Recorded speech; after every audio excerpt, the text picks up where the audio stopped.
بسم اللہ الرحمن الرحیم۔ شروع اللہ کے نام سے جو بڑا مہربان اور نہایت رحم والا ہے۔ یوں تو حضور پاک صلی اللہ علیہ وآلہ وسلم کے سب صحابہ ستاروں کی مانند ہیں، لیکن آج ہم جس صحابی کا ذکر کریں گے ان کا نام ابو ذر غفاری ہے۔ حضرت ابو ذر غفاری کا نام جندب تھا۔ ابو ذر ان کی کنیت تھی اور غفاریہ قبیلہ کی وجہ سے انہیں غفاری پکارا جاتا۔ یوں ان کا زبان زدیام جو نام تھا وہ ابو ذر غفاری تھا۔ علامہ شبلی نعمانی لکھتے ہیں کہ آپ رضی اللہ تعالی عنہ اسلام قبول کرنے سے قبل ہی بت پرستی چھوڑ چکے تھے۔ جب حضرت صلی اللہ علیہ وآلہ وسلم کے اعلان نبوت کی خبر ہوئی تو آپ نے اپنے بھائی کو بھیجا کہ صحیح خبر لے کر آئیں۔ بھائی نے مکہ آ کر آپ صلی اللہ علیہ وآلہ وسلم کے متعلق جو معلوم کیا، جا کر اپنے بھائی کو ساری باتیں بتائیں۔ کچھ دنوں بعد حضرت ابو ذر غفاری نے مکہ مکرمہ کا رخ کیا اور بارگاہ رسالت میں حاضر ہو کر اسلام کی دولت سے بہرہ مند ہوئے۔ رسول اکرم صلی اللہ علیہ وآلہ وسلم نے فرمایا، آپ اپنے قبیلے واپس چلے جائیں اور ابھی اپنا ایمان ظاہر نہ فرمائیں تاکہ دشمنوں کے مصائب سے محفوظ رہیں۔ اس پر ابو ذر غفاری نے کہا، یا رسول اللہ صلی اللہ علیہ وآلہ وسلم، ایسا ممکن نہیں کہ میں اپنا ایمان چھپاؤں۔ اور آپ صحن حرم میں جا کر پوری قوت سے چلا کر کہا، اے قریش، میں گواہی دیتا ہوں کہ آپ صلی اللہ علیہ وآلہ وسلم اللہ کے رسول ہیں۔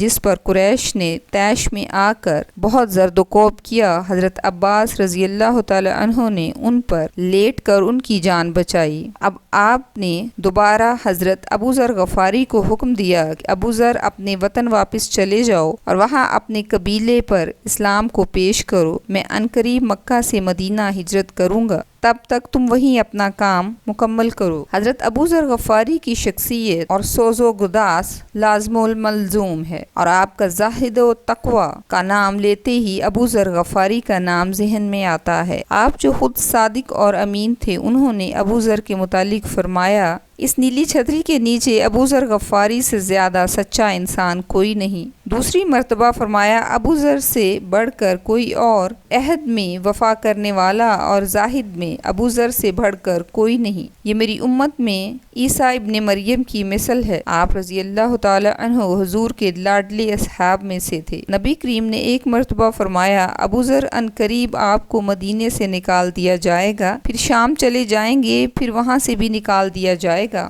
غزوہ تبوک کے موقع پر کسی نے کہا، ابو ذر غفاری اس غزوے میں شرکت کرنے سے رہ گئے ہیں۔ ان کا اونٹ کمزور تھا اور یہ سفر 700 کلومیٹر تھا۔ ابو ذر غفاری نے بہت کوشش کی اپنے اونٹ کو تیز چلانے کی، لیکن ایسا ممکن نہ ہو سکا، تو ابو ذر غفاری نے اپنا سامان اپنی پیٹھ پر لاد کر اس ریگستانی سفر میں پیدل چل کر، بڑے اصحاب کہتے ہیں کہ ہم نے ایک آدمی کو دیکھا کہ ایک آدمی دور سے آ رہا ہے اور اس کا سامان اس کے کاندھے پر لدا ہوا ہے۔ دور ہونے کی وجہ سے معلوم نہیں تھا کہ یہ شخص کون ہے، لیکن حضرت صلی اللہ علیہ وآلہ وسلم کی ان سے محبت اور ان کی آمد کے لیے بے قراری اتنی تھی کہ آپ نے کہا، اے آنے والے، تو ابو ذر ہو جا، کیونکہ آپ کو معلوم تھا کہ ابو ذر پیچھے رہنے والوں میں سے نہیں ہو سکتے۔ صحابہ فرماتے ہیں کہ آپ کے آنے پر معلوم ہوا کہ یہ آنے والا شخص ابو ذر ہی ہے۔ آپ صلی اللہ علیہ وآلہ وسلم نے صحابہ کو مخاطب کر کے فرمایا، تم ابو ذر کو اکیلا آتا دیکھ رہے ہو، اکیلا ہی دنیا سے آیا ہے اور قیامت والے دن بھی اکیلا ہی اٹھایا جائے گا۔ کچھ وجوہات کی بنا پر حضرت عثمان کی دور حکومت میں آپ اپنی زوجہ کو لے مدینہ شریف سے باہر ریگستان میں رہائش اختیار کر لی۔ جب حضرت ابو ذر غفاری کی وفات کا وقت قریب آیا تو آپ رضی اللہ تعالی عنہ کی زوجہ نے رونا شروع کر دیا، اس ریگستان میں اکیلی اور تنہا عورت کیا کر سکتی ہوں۔